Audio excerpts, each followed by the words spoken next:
Election 2020.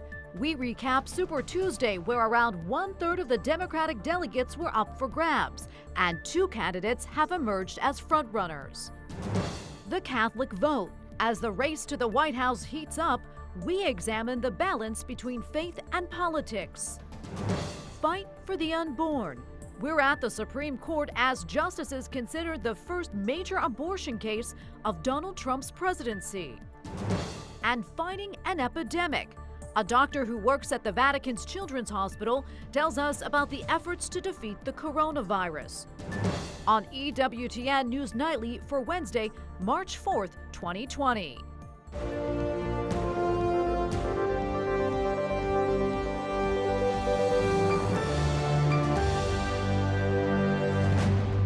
Good evening and thanks for joining us tonight. I'm Tracy Sable. A resurgent Joe Biden scored victories from Massachusetts to Texas on Super Tuesday. The wins revitalizing a presidential bid that was teetering on the edge of disaster just days earlier. But his rival Bernie Sanders sees the biggest prize with a win in California. Suddenly, the Democratic Party's presidential field, which featured more than a half a dozen candidates a week ago, has transformed into what looks like a two-man contest.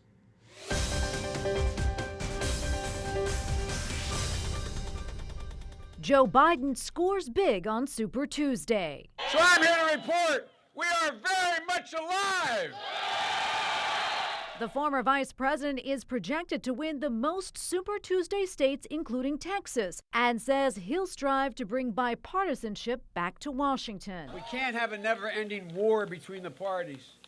We need a president who can fight, but make no mistake about it, I can fight. But look, we need as badly, someone who can heal. Senator Bernie Sanders also collected a healthy amount of delegates last night and is not backing down to Biden. I tell you with absolute confidence, we are going to win the Democratic nomination. Or anyone else. And we are going to defeat the most dangerous president in the history of this country. Senator Elizabeth Warren's campaign is struggling. She even lost her home state of Massachusetts to Biden. Cast a vote from your heart and vote for the person you think will make the best president of the United States of America. Former New York City Mayor Mike Bloomberg ended his bid for the White House today and endorsed Joe Biden. It was a stunning collapse for the former New York City mayor who had his 2020 hopes on the Super Tuesday states and pumped more than $500 million of his own fortune into the campaign. Bloomberg didn't leave Super Tuesday empty-handed. He won American Samoa. In the delegate count after yesterday's voting, Joe Biden has 566 delegates. Bernie Sanders has 501. Elizabeth Warren has 61. The only other candidate in the race still, Tulsi Gabbard, has 1 delegate. A candidate must claim at least 1,991 delegates to clinch the nomination. Philip Crowther, international affiliate reporter for the Associated Press, joins us now from Vermont for a look at where things stand. Philip, welcome back to the show. So it seems the Dems have a new frontrunner in Joe Biden. How do you think he was able to turn this campaign around?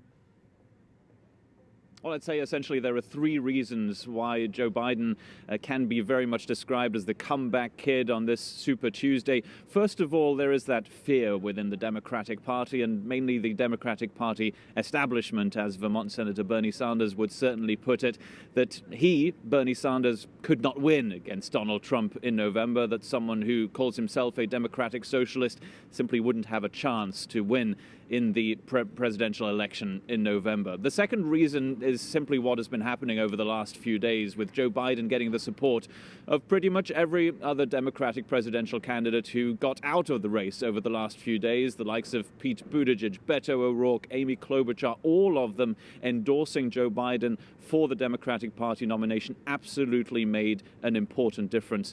And then maybe in third place is the fact that Joe Biden, among all of those victories that he got yesterday, many of them were in the South, where there is a very large number of African-American voters who traditionally are with the former vice president, and they showed that again yesterday. Those are some of the reasons why Joe Biden got such good results yesterday on Super Tuesday. Well, Philip, Bernie Sanders is still in the hunt. What are you hearing from his campaign? Well, look, it's mainly a disappointment, really, though the campaign is putting on a brave face and they have reasons to explain why things aren't looking terrible for them. After all, they won here in the senator's home state of Vermont, handsomely, of course.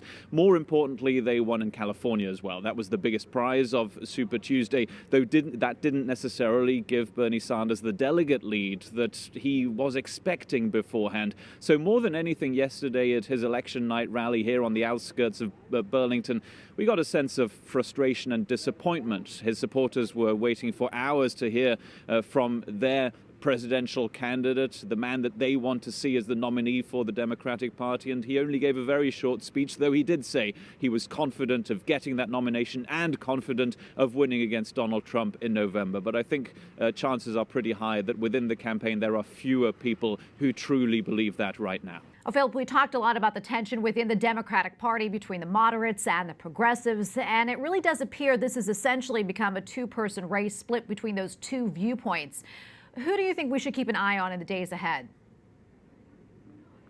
Well, we'll be keeping an eye on the candidates who are just about still in the race, but more than anything, we'll be looking at what Mike Bloomberg does next. The former mayor of New York City has already departed the race. He has endorsed former Vice President Joe Biden. But what we really want to know now is what is he going to do with his enormous masses of money that he had promised he would put toward whoever the Democratic nominee would be. So we expect Bloomberg to put a lot of that money toward Joe Biden. Then, of course, there are still other candidates in this race, but only just. Tulsi Gabbard of Hawaii, the congresswoman, is still in this race, but did very badly on Super Tuesday. There doesn't seem to be much of a reason for her to remain in this race. And then, of course, Senator Elizabeth Warren of Massachusetts had a disastrous Super Tuesday, losing her home state of Massachusetts, not just to Joe Biden, but also to Bernie Sanders. There isn't really much of a road out of this for her, so we'll be keeping a very close look at what exactly her campaign decides to do. And from there on in, we essentially expect this to be very much a two-horse race going forward. Well, Philip, any final thoughts? Kind of where do we go from here? Well, I think essentially what we're looking at here is a two-person race, a two-man race, and two men, of course, in their 70s as well, which is not necessarily what we were expecting to see a few months ago when the Democratic Party was so proud that they had the most diverse field in the history of the nominating contest. Now, where we're looking next is, well, pretty much everywhere, because all of these next few nominating contests will be important. There are a bunch of new primary states that will be voting in just a week's time. A week after that, Florida, for example, might be one of the biggest prizes. So we'll have our eyes on all sorts of states coming up. This race is not over yet, that is for sure. All right. Well, Philip, thank you again, as always, for your insight. Philip Crowther, international affiliate reporter for the Associated Press. Thanks again. Thank you. While it's still not clear what the final tally will be, Bernie Sanders' victory in the state of California with its more than 400 delegates makes it a coveted prize in this Democratic race for the White House.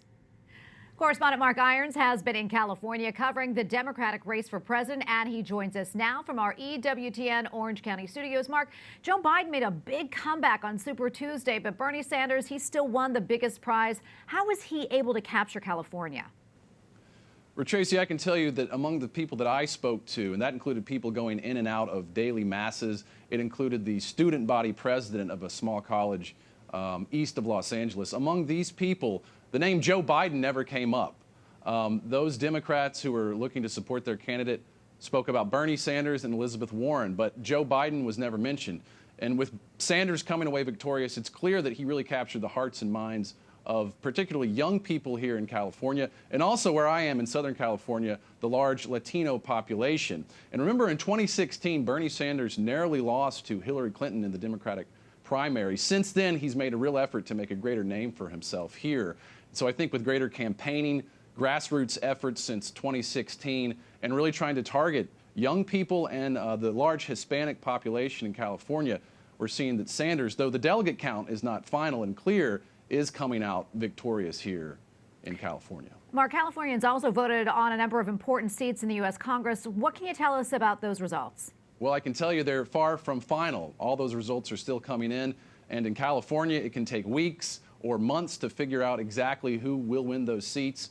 We know that a lot is at stake, though. And we know that in 2018, Democrats flipped 7 Republican seats in the House of Representatives, and it looks like some of those seats represented here in California could be going back to the Republican Party now. Again, it could take weeks before we find that out if that's true. But remember, this plays into that bigger question about who will hold power in Washington. And so what happens in California really has huge implications for that question. Mark, I know you talked to a number of pro-lifers. How are they reacting to the Super Tuesday results in California?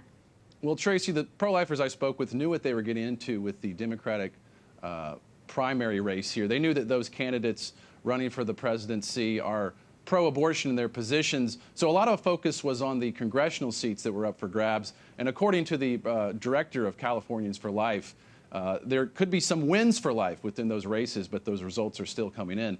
Outside of political activism, though, here in California, pro-lifers really have to focus on other ways to gain ground for the movement, because the Democratic Party is almost in complete control here in California. So whether it be praying outside of abortion clinics or educating others about the movement, Californians for Life really say that there are other ways outside of politics they try to get their message out. Okay, thank you so much, Mark. Correspondent Mark Irons reporting for us tonight in California. Thank you. Thanks, Tracy. EWTN News Nightly has been covering the primaries in North Carolina and speaking to Catholics about how their faith guides their voting. Tonight, we hear from church officials on how they lead their flock when it comes to making decisions at the ballot box. White House correspondent Owen Jensen reports. Owen? Tracy, good evening. Here in Charlotte, North Carolina, Catholic church leaders have advice for the faithful who are sick of the political infighting. This primary season has been contentious, it's been divisive, and there's been plenty of finger-pointing. Why don't you do your job for a change as president? Stop lying. Stop running a corrupt administration. Make no mistake about it, the race for the Oval Office has gotten very intense. Not just attacks on policy, but personal ones as well. Crazy Bernie's gonna go crazy. So what are Catholics to do? It's easy to just tune it out, forget about it, go to Mass, go home, ignore the politics and issues. But Father Patrick Winslow, the second in command at the Diocese of Charlotte, says Catholics need to be engaged. We have a civil duty and responsibility. We need to vote. We need to engage the political process. But at the same time, we have to understand that we're part of a kingdom of God and not a kingdom of man. Father Winslow says just don't get too wrapped up in it. I think it's really important to put that in balance. I think people these days get pulled too much into the political sphere. They think that everything rides on political outcomes. The angry political discourse can turn anyone off, and there are many more months of it to go. Father's advice, don't think about it day and night. And that type of instability, that type of wrapping one's heart around political consequences and outcomes is not really the proper context of a Christian faith and a Christian life. But if you're looking for Father to recommend a candidate, that won't happen. Still, the faithful, he says, need to keep in mind the doctrine of the Catholic Church, what it stands for, what it values. You can't bifurcate your life in such a way that you keep the political realm out of your faith. That's like saying keep the church out of society, keep faith out of society. That's just not tenable. And even if Catholics or anyone else here in Charlotte, North Carolina wanted to forget about politics, good luck. The Republican National Convention arrives here in August. Owen Jensen, EWTN News Nightly. Coming up, the Supreme Court hears arguments in a Louisiana case involving abortion doctors.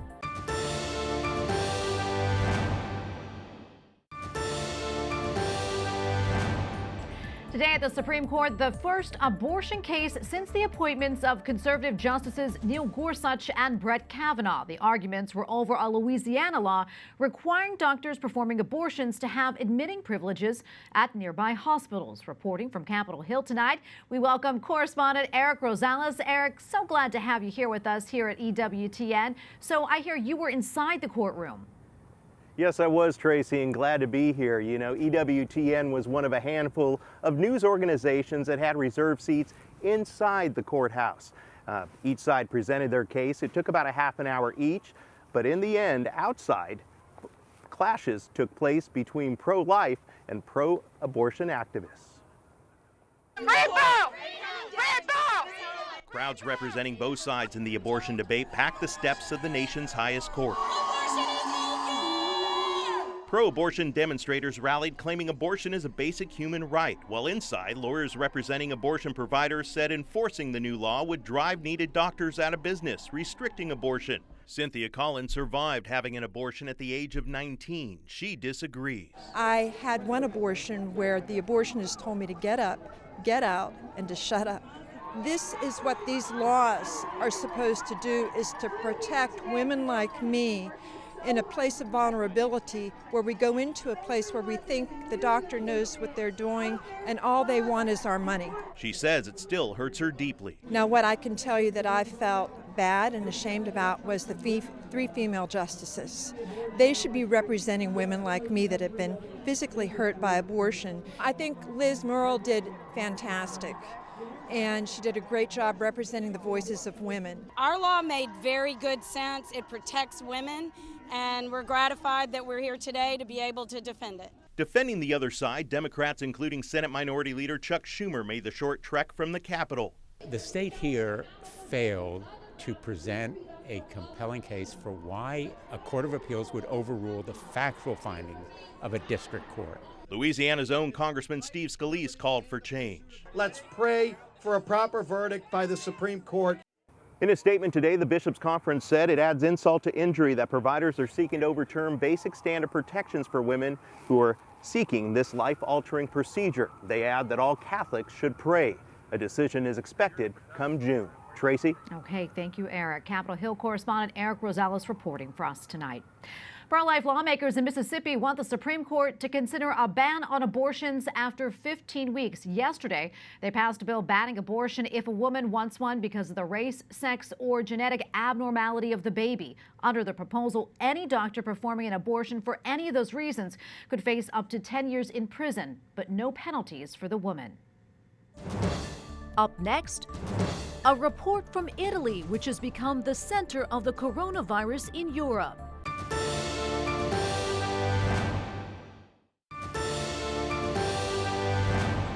U.S. airlines are canceling flights to Italy as the number of deaths due to the coronavirus rises. The country now has the most deaths of any nation outside of China. There are far fewer people than usual visiting St. Peter's Square and the Vatican. Many of those who are making the trip are wearing face masks as a precaution. The Vatican also is canceling several events. Italy has set up call centers around the country to answer questions about the virus, and the country is now closing all schools until mid-March. As for sporting events, they will be without fans until early April. Dr. Marta Ciofi Deliati, head of the epidemiology clinic at the Vatican's Bambino Gesu Children's Hospital, joins us now from Rome. Doctor, thank you for being with us. So has the hospital treated anyone with the coronavirus, and what are you doing to help to prevent it from spreading? We work in close collaboration with regional institutions and with the National Institute for Infectious Diseases, Spallanzani, where patients with coronavirus are hospitalized. So at Bambino Gesu Children's Hospital, we have not admitted children with coronavirus disease so far. We work together, and our goals are to timely identify suspected patients, isolate them, treat them, and to guarantee to all children proper care. And we also aim to protect healthcare workers from the infection, to train them to maintain training and to have separate flow for suspected patients. Tell us about life in Rome right now. How are things different given the virus? Are there precautions being taken? Oh, Rome is a wonderful place to live and stay in every time, and also in these days remains the same beautiful city. Clearly, the virus has raised attention on some measures which are important for preventing respiratory infections, not only coronavirus, but also flu, such as hand hygiene, respiratory etiquette. We think that raise the attention on this measure will help us to prevent a series of infections. So in some way, we would take advantage of this situation in raising attention. As a specialist in the study of diseases, how is this variant different from others? The novelty of this virus is that it's new, so has the potential to infect many people because we are susceptible to the virus. So the issue is that we can have many people who get sick in a short period of time. This is a challenge for the healthcare system. As Bambino Gesu Children's Hospital, we had already in place a preparedness plan to face new respiratory infections, since this is part of the Joint Commission International Standards, and we are accredited by JCI since more than 10 years. Also, at the national and regional level, this preparedness plan, were already in place. So we had to implement all the actions that we already prepared in advance in the eventuality of a new virus which can infect the respiratory tract. We have to remind that also the flu viruses do change and has the potential to cause large epidemics or even pandemics. So all these actions were already planned. Well, Doctor, thank you so much for your time and what you do. We appreciate it. Dr. Marta Ciofi Deliati, Head of Epidemiology at the clinic at Bambino Gesu Children's Hospital. Thank you. Thank you. Saudi Arabia is canceling the annual Hajj pilgrimage to Mecca because of the coronavirus outbreak. Last week, the kingdom banned foreigners from visiting the holy cities of Mecca and Medina. But today, even Saudi citizens are banned. Smaller crowds than usual are circling the Kaaba in the Grand Mosque. Millions of Muslims travel to Mecca every year to complete one of the 5 pillars of Islam. A journey to Mecca is considered mandatory by most Muslims. 4 bishops in Mexico are being referred to their superiors for alleged connections to cases of sexual assault. The Vatican's representative in Mexico said the referrals are part of the church's efforts to get more information on covering up abuse.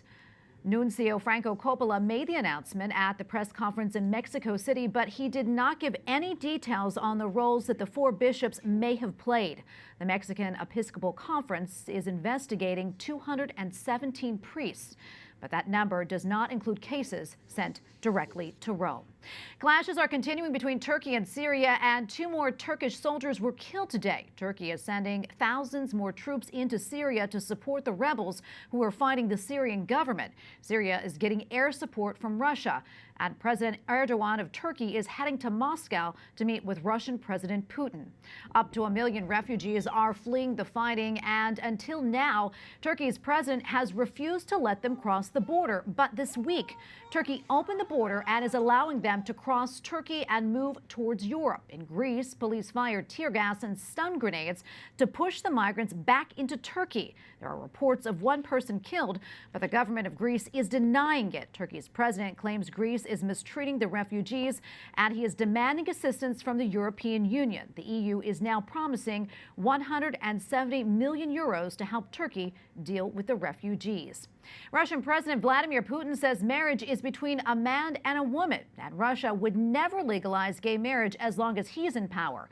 Lawmakers in parliament unanimously approved a constitutional amendment in January defining marriage as between a man and a woman. And if Russia's constitutional court approves it, the measure will be put to voters in a nationwide ballot next month. Another proposed constitutional amendment would affirm Russia's, quote, faith in God. The Pakistani Catholic woman who spent 8 years in prison for blasphemy against Islam is speaking out. Asia Bibi was sentenced to death in 2010, but the Supreme Court of Pakistan found her not guilty 2 years ago. At a press conference in Paris, Bibi said she was, quote, accused because of the name of Jesus and will be freed because of Jesus. The mother of 5 added, if you trust in God, your faith becomes stronger. An English version of her autobiography is due to be out in September. And you can read more about her ordeal at our sister publication, CatholicNewsAgency.com. And we thank you for watching tonight. For the entire EWTN News Nightly team, I'm Tracy Sable. We're back tomorrow with more news from a Catholic perspective. Good night and God bless.